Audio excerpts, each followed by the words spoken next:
Okay, so we are going to start Kitzur Shulchan Aruch, the abridged code of Jewish law, from the beginning.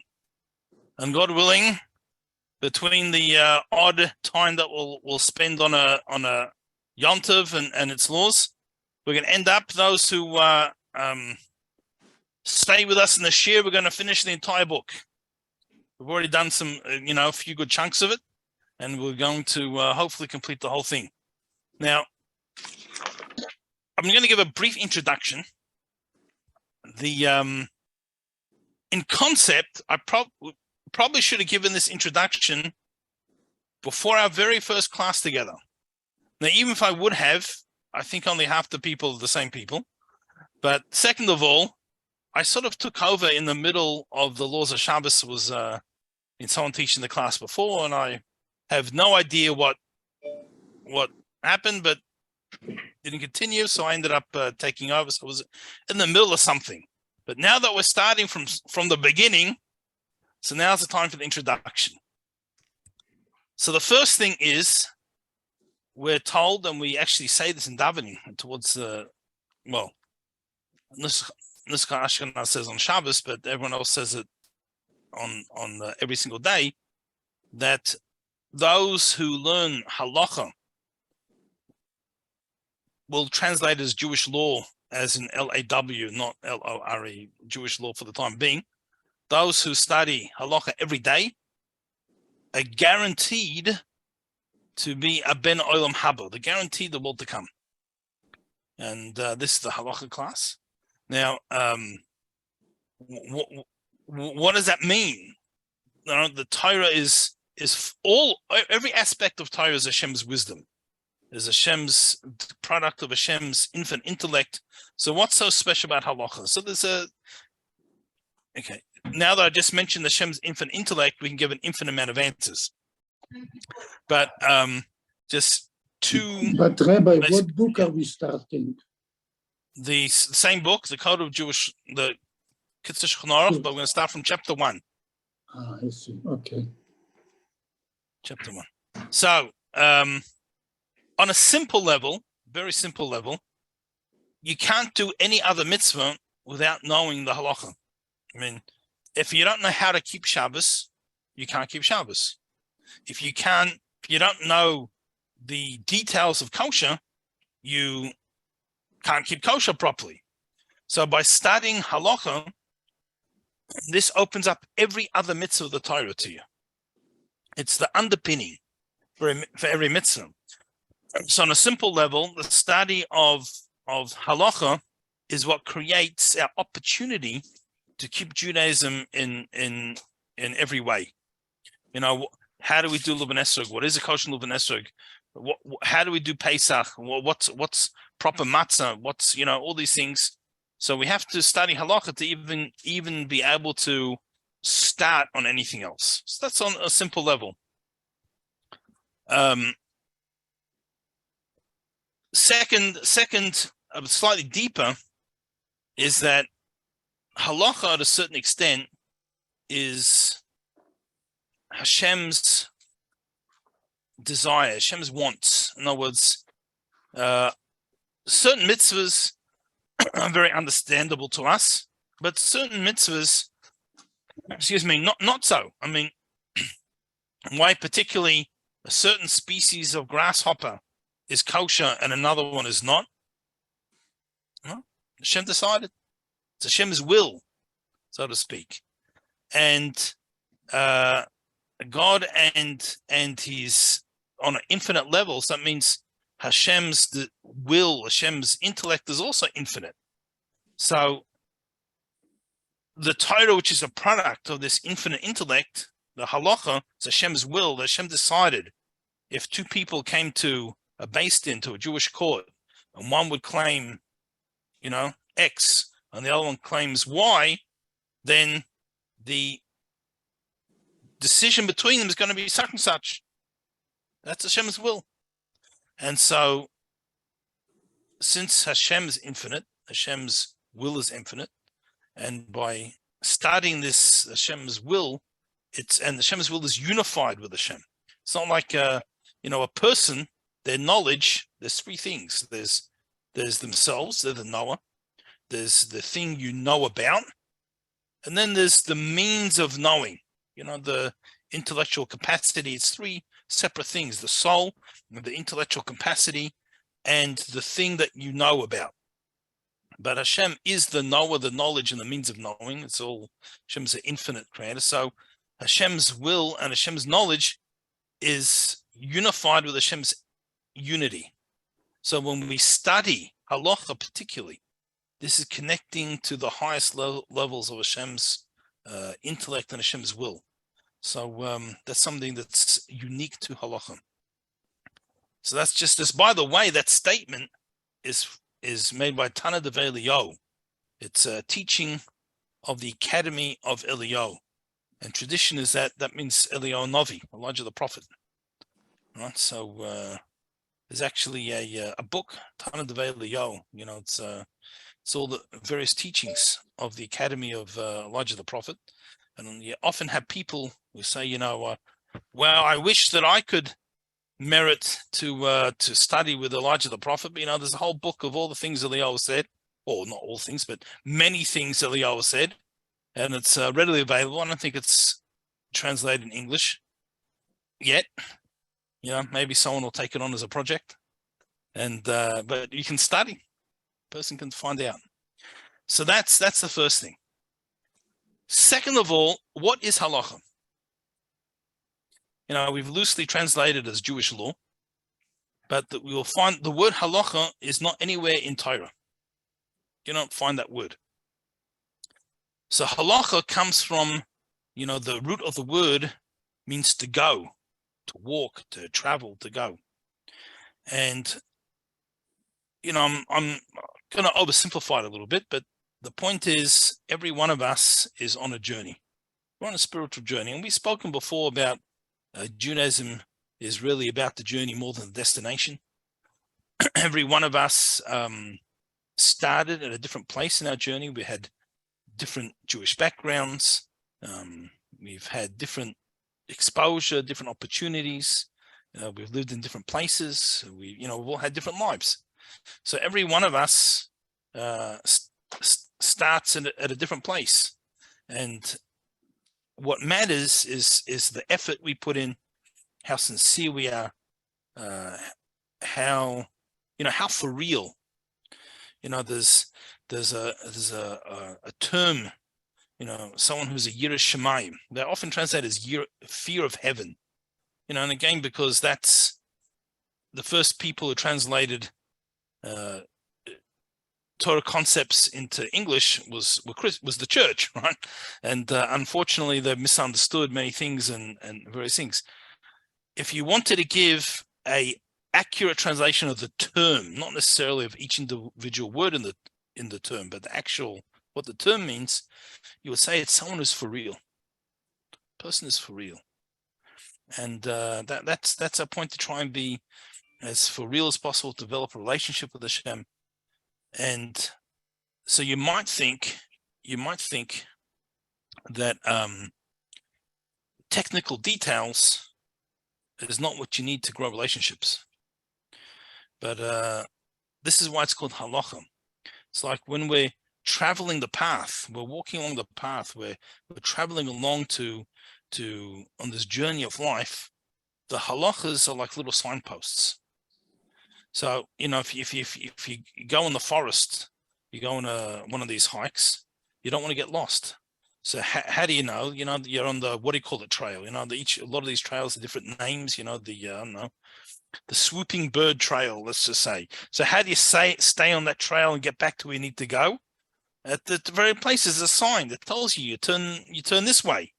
There's an arrow, and so some halachas tell us what to do, where to go, in order that we can be successful, we can progress on our journey of life of self-growth and connection to Hashem.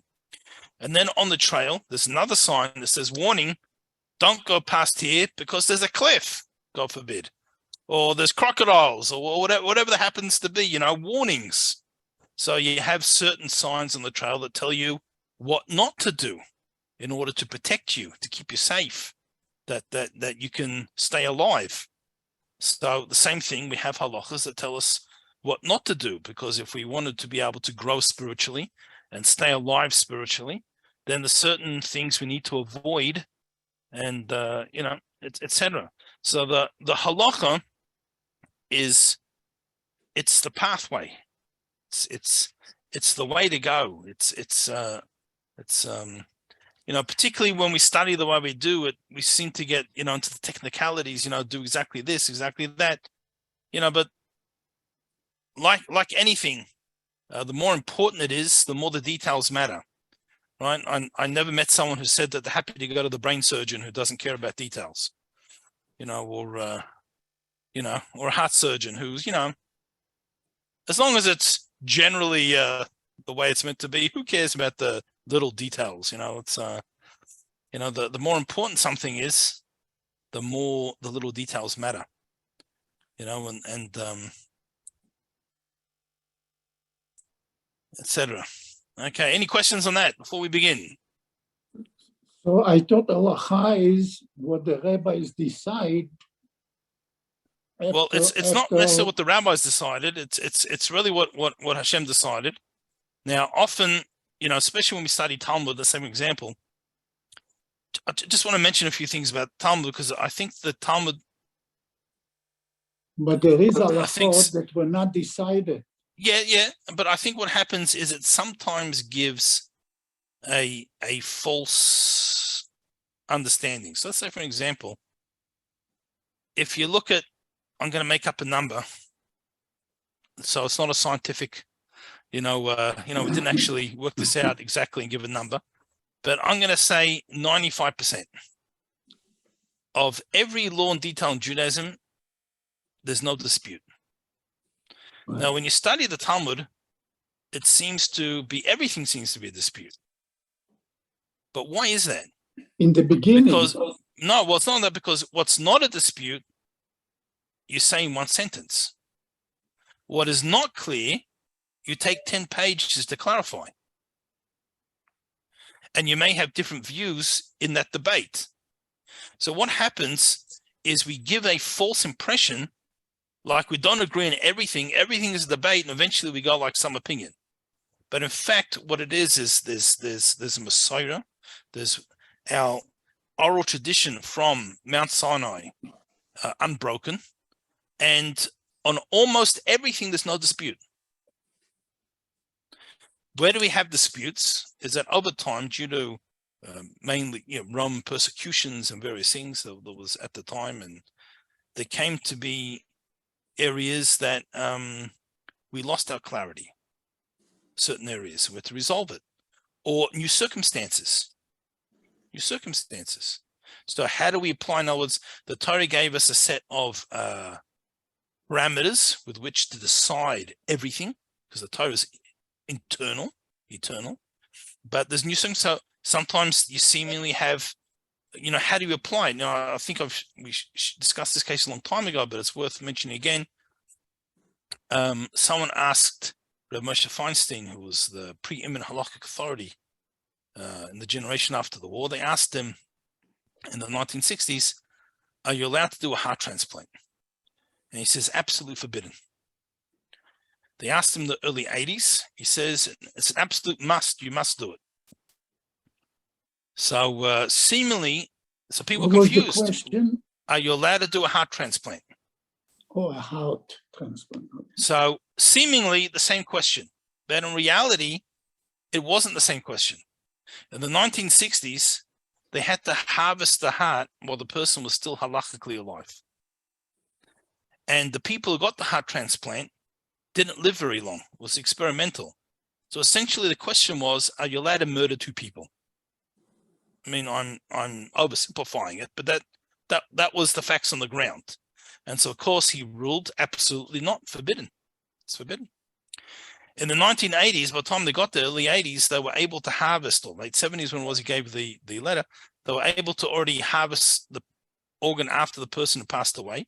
And people who got heart transplants were, on the whole, living longer than if they didn't get it. So the question was, are you allowed to desecrate a corpse to save the life of another person. So now he says you can, and not only can, you must, because saving the life overrules. Normally we don't. Normally we have to be very respectful to the deceased, and we have to treat the body properly and various things. But like many mitzvahs, majority of mitzvahs, life-threatening situation overrules. So a lot of questions. So it's not necessarily halacha that change. Rabbi, Mrs. Greenberg has a question. I'm interested in her question. Yeah, so I'll just finish this point, and then we'll get to the question. So it's often when there's discussions, it's not that we didn't know the halacha or something changed. It's a new development, and we have to see how do we apply the halachic principles to the development. And even the new development can change, like the heart transplant idea. And eventually, therefore, the halacha will reflect differently. Yes. What's your question? Earlier, when you said you concluded that section, so I want to go back to something you said earlier, where you indicated that it might be,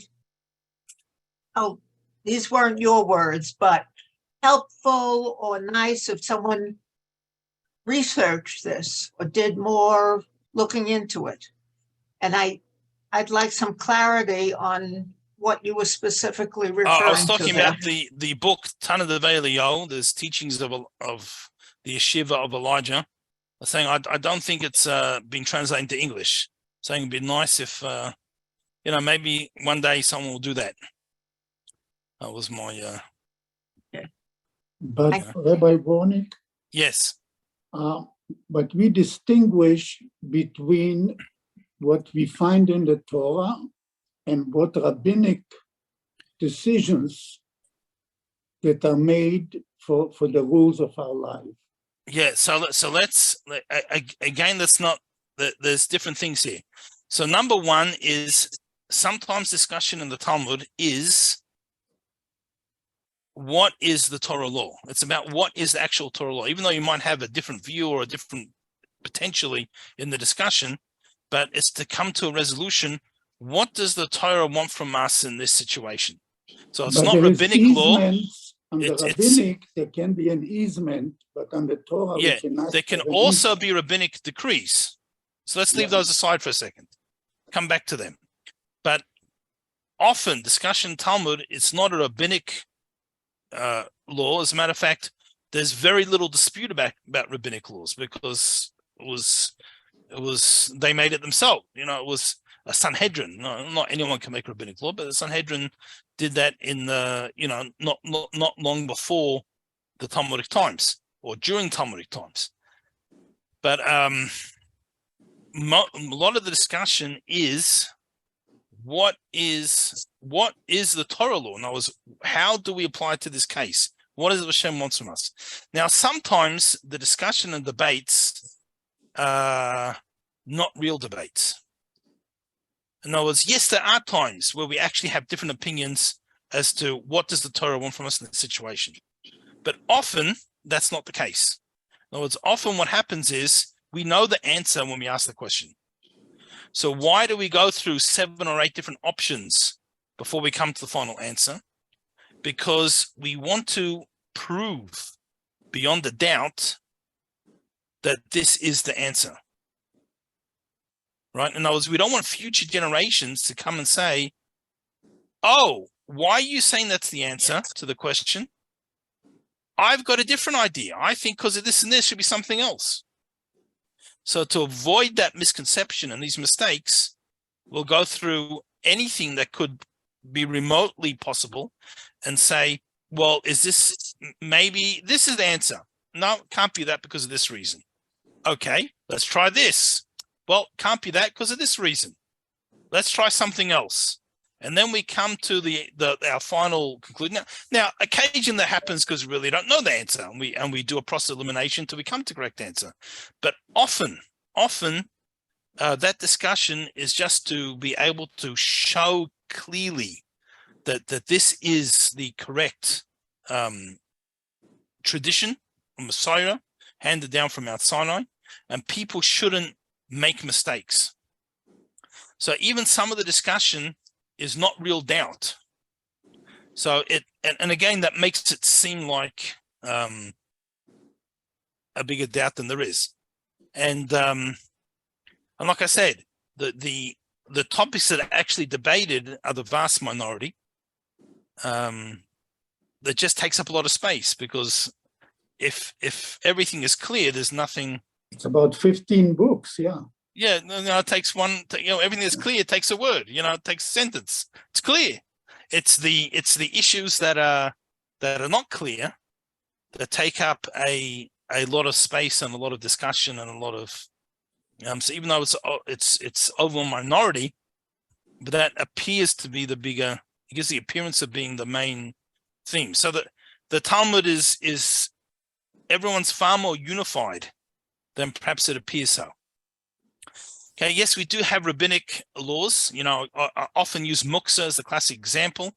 Muksa are the things we can't move on Shabbos. Let's say, for example, a pen, right? So the Torah prohibition is we can't write on Shabbos. You can later use a pen. So the sages came and made the prohibition of muksa, which applies to more things than a pen. But in this case, using a pen as example, you shouldn't move a pen. Why? Because if a person's allowed to move a pen, which technically they can, we all know there's many people that sit there talking and playing with a pen and they start doodling. And before you know it, they broke Shabbos. So if we say you can't even touch a pen, anything that doesn't have a purpose on Shabbos, you're not allowed to touch. So then the person, if he does something absentmindedly, what did he do? He picked up the pen, he goes, whoops, and he puts it down. And so he never broke Shabbos. So it's a rabbinic law that protects the Torah law. So the rabbis don't add new laws per se, but they might put certain fences in place to protect Torah laws. So those are rabbinic laws, but the majority of halachas are not rabbinic laws. They're Torah laws. Now, it might be brought in Talmud in the name of someone, and that is not because they invented it or they made it, various things. They're the ones who pass down the Messiah, the unbroken chain of teaching from Mount Sinai. Another classic example of this. Another classic example is far more recent than the Talmud. So the times of Middle Ages, right? So there's 4 main pairs of tefillin. Okay, without getting too complicated, but it's the same sections of the Torah inside, but different order. And there seems to be a dispute amongst the sages, Rashi and people of that time, what the order should be. Now, at first glance, you don't think about it. There seems to be, they had a dispute. What should the tefillin be like? But if you look a little bit deeper, it seems the most ridiculous dispute there is, right? Because it's very simple. I have in my possession my great-great-grandfather's tefillin. Okay, so there are many people, you go to museums, and there's tefillin 500 years old, 600 years old, different things. How can you have a dispute about the order of how you put in the sections of Torah and tefillin? Go find an old pair of tefillin, open it up, and you'll see the correct order. Right? So how can you even have an argument? It seems like the most ridiculous argument. In reality, there was a difference with Rabbi Tam's. Yeah, Rabbi Tam's Rashi. It's the order. It's the order that the Parsha said the sections of the Torah are in. So Not it's the same number. 4 inside, but the order in which they're placed. I see. And so what's the origin of the dispute then? The origin is from the times of Mount Sinai, there were always 4 pairs of tefillin. What happened is when the Jewish people traveled, they traveled in 4 groups of 3 tribes, called a degel, a group. And each group were given their own tefillin. They were all given their own tefillin. And for 1,000 years, whatever it is, 2,000 years, there were 4 pairs of tefillin, and depending on what tribe you came from, depended on which tefillin you came from, which tefillin you put on. Why did we have a dispute later on? Because people don't know what tribe they come from anymore. Right. And if you think you know, you don't have proof. Yeah. So the question is, so which one includes them all? Which is the most inclusive that no matter what tribe I'm from, I can use this pair of tefillin? And there was a lot of discussion about it. Now, again, this is not now a breakdown in the Jewish law because it's a new circumstance. Everyone knew what tribe they're from. Now they don't know. It's not rabbis coming and making up the halacha. Ideally, everyone should put on their particular one, but we're not in the ideal situation anymore. We've got this new circumstance. So what do we do? And although what we now call, if you say tefillin without saying which tefillin, it's what's referred to today as Rashi's tefillin. Now, Rashi didn't invent it. The discussion was well before, and it was already the most common well before Rashi. Just Rashi was the one who was influential enough, was respected enough, that when he came and put down and said, this is the one that everyone should put on regardless, he was the one that was able to seal the debate because of his, Rashi just being one of the greatest sages of all time.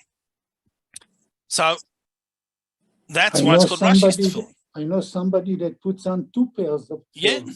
Yeah, I put on two pairs of tefillin. First and goes to the second. Yeah, I put on two pairs of tefillin. So Rabbeinu Tam, who ironically was one of Rashi's grandsons, he felt that a different pair, interestingly, what we call Rashi is halachically, I won't go into all the details, but halachically is definitely the most general.